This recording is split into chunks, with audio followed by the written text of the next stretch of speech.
Аз съм Илияна Христова Божанова, хореограф и преподавател на български народни танци. Родена съм и живея в България, в град Пловдив. В този град повече от 8000 години животът не е замирал. Той е културната столица на България. Ще се опитам да направя един кратък обзор за развитието на българския фолклор. Отъждествяваме терминът фолклор с културата на един народ. Той обхваща различни страни на народния опит, знание и творчество, или както се изразява професор Иван Шишманов, онова, което знае или вярва народа за себе си, за ближните си и за окръжаващия го свят. Думата фолклор е английска и тя значи народна мъдрост, народознание. В зависимост от икономическите и социални условия, от историческата съдба, от географското положение, битът на всеки народ придобива характерни особености, изразени най-ясно в неговия фолклор. В него се оглежда многоликия живот на народа, борбите за съществувание, които той е водил през своя исторически път, неговата духовна и веществена култура, мироглед, разбирания, радости, скърби, мечти и стремежи. Българският фолклор е древен, изключително богат и многообразен. Никой не може да каже кога е създаден той. Най-древните заселници на тази земя са древните траки от 6 век преди новата ера. В 5 век от новата ера няколко славянски племена се заселват тук, идвайки от север и североизток. 2 века по-късно прабългарите идват и трите етнически групи, траки, славяни и прабългари, създават българската държава в мир и разбирателство. Това е 681 година. Начело на българската държава застава хан Аспарух. От тогава и до днес България не е сменяла името си. Българите сме уседнал народ. За повече от 13 века славяни, траки и прабългари живеят на тези места, по тези места от света. Югоизточна Европа, Балканския полуостров. Затова нашия фолклор е изключително богат, защото през всички тези 13 века той се е напластявал, развивал, дообогатявал и усъвършенствал. Няма народ без фолклор, както няма народ и без език. Не може научно да се докаже от кога точно датират първите опити на човека да създаде музика, дори и в най-семплия вид. България, образци от най-древни времена, от 6 век преди новата ера, са обичаите калушари, русалии, Енювден и нестинари. Има хипотеза, че неравноделните ни размери водят началото си от тази епоха. Музикалният фолклор се дели на архаичен, класически или селски, и късен, градски или урбанизиран.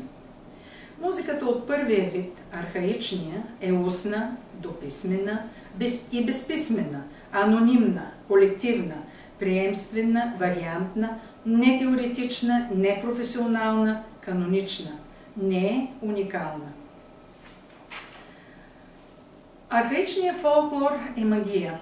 Това обуславя и синкретизма на този период. Музика, танц, песен, жестове, възгласи – всичко е единно цяло, подчинено и осмислено от магичните функции и цели. От тук и до наши дни е запазено темброво-регистровото пеене от село Долен и село Сатовча. Първите писмени сведения за архаичния фолклор от това време са от 592 година. Византийският летописец Теофилакт разказва за група от няколко славянски мъже, посетили византийския император Маврикий. Те били удостоени с царски почести заради музиката и песните, които изпълнявали. След 9 век от новата ера започва епохата на класическия фолклор, в който синкретизма се разпада и се обособяват множество песенни, танцови, инструментални жанрове. В този период се обръща внимание на художествената, а не само на приложната функция на музиката. Това явление е свързано с новото религиозно осмислене на човешкия живот. Календарно-празничната обредна система дублира житейските аспекти, а оттам и музикалният фолклор се превръща в една звучаща, песенно-танцова картина на човешкия живот. Освен жанровото многообразие, за пръв път инструменталните жанрове съпровождат танците, макар и силно повлияни от песенните. В 865 година българите приемат християнската религия. Една година по-късно цар Борис I посещава папа Николай и от това време е известна полемиката между тях двамата относно как българските войни се подготвят за битка. Те изпълнявали песни, игри, гадания, ритуали и определили точния ден и час, който трябва да излезат на бойното поле. Това те изпълнявали и вярвали, че ще им донесе победа в битката. В 855 година е създадена славянската писменост. И след нейното създаване идва златния век в развитието на българската култура и писменост. Времето на цар Симеон. Първото българско писмено сведение за фолклора е от 1792 година.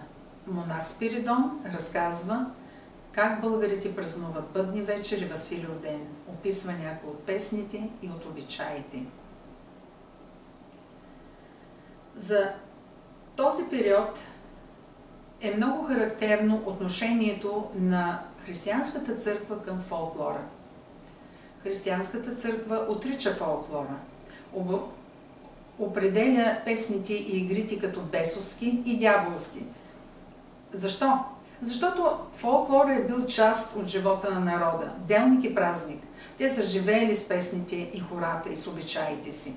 Но всички тези песни и обичаи са носители на древните паганистични вярвания. Така както прабългарите и са имали своя бог Тангра, славяните Пирун и Лада, траките неизменно вярвали на Орфей, митичния, легендарния и изключителен лечител, музикант и певец, който омагьосвал с музиката животни, природа и хора, така и български народ не е можел да се откъсне от своите старинни вярвания и езически ритуали, песни и хора. Така и църквата не могла да се пребори с това и нагодила християнския религиозен календар към старите вярвания и традиции на българите. А старите вярвания са подвластни на природата, на годишните времена и на житейския цикъл на човека, свързан с тях. И до ден днешен най-много празници имаме през есента, през зимата и на пролет. А лятото е сезона, в който има най-много работа и хората прибират реколтата. Друг известен период и важен период от класическия селски музикален фолклор, за който говоря в момента, той стартира от 9 и стига до 19 век, това са петте века робство. От 14 до 19 век България пада под турско робство. Това е едно тъмно минало за нашия народ. Едни векове, в които българите са били изолирани от Европа и от целия свят, но са запазили по този начин чист и непокътнат в стилно отношение фолклора си, благодарение на тази изолация. В същото време фолклорът е бил единственото нещо, което е сплотявало българите в тези тъмни времена. Те са имали свободата да танцуват, хванати ръце за ръце. Те са вярвали в себе си и са вярвали, че ще дойдат по-добри времена и са вярвали, че ще бъдат отново свободни. От този период е и още един много интересен факт, исторически факт, по мохамеданчването на част от българското население, което се случва през 15 и 16 век. Най-вече с българското население от Родопите. Тези хора е трябвало да приемат исляма, насилствено. По този начин са спасили живота своя и на семействата си. Но те са останали да живеят по родните си места и по този начин те никога първо не са проговорили турски език и са останали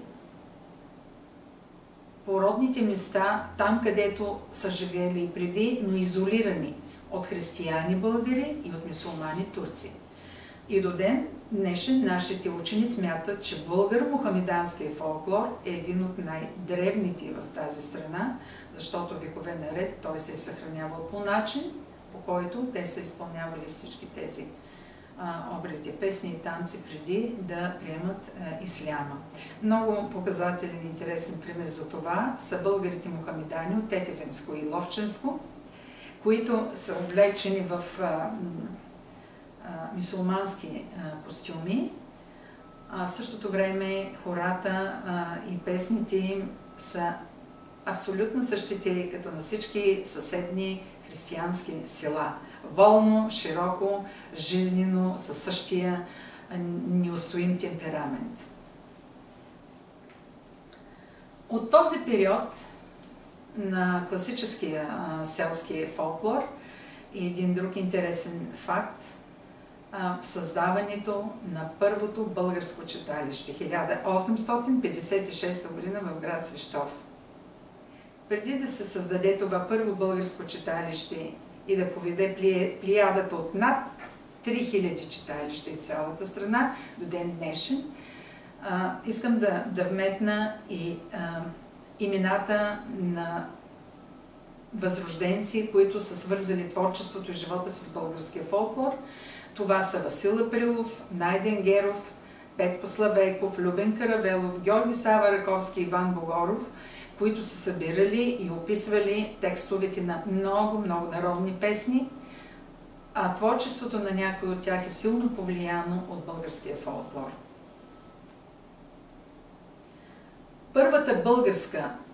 Първата книга за българския фолклор, написана от чужденец, е на Карел Махан. Но първия най-голям и известен сборник български народни песни е издаден през 1861 година от братя Миладинови в Охрид. Късният фолклор се заражда в епохата на зараждане на капитализма, неизменно следвайки общия плавен и бавен процес на развитие на музикалните жанрове. Той е урбанизиран селски фолклор и се свързва с понятията труд и свободно време. Като примери за този период на музикален фолклор можем да посочим с народнелите се възрожденски песни, градските песни, преведените в България любовни песни от Гърция, Армения и Сърбия. В България музикалният фолклор е представен в трите му пласта. А това е голяма рядкост, когато говорим за фолклор из цял свят. Искам да кажа, че сведенията за старинността на българския фолклор не идват само от езика ни. Те идват от етнографията, от археологията, идват и от църковната стенопис. Преди няколко години в Русинския археологически музей аз видях един малък каменен барелев от 4 век преди новата ера, на който бяха изсечени танцуващи девойки. И това беше определено хоро, защото хвата беше равномерен, напреднали са и девойките бяха облечени с дълги костюми. По същия начин изводи за нашите хора можем да си направим от църковните стенописи в църквата Рождество Христово в Арбанаси и в Рилския манастир. Тези стенописи дават много добри сведения за формата на хорото, за хвата, за костюмите и за това кой, как и до кого е заловен.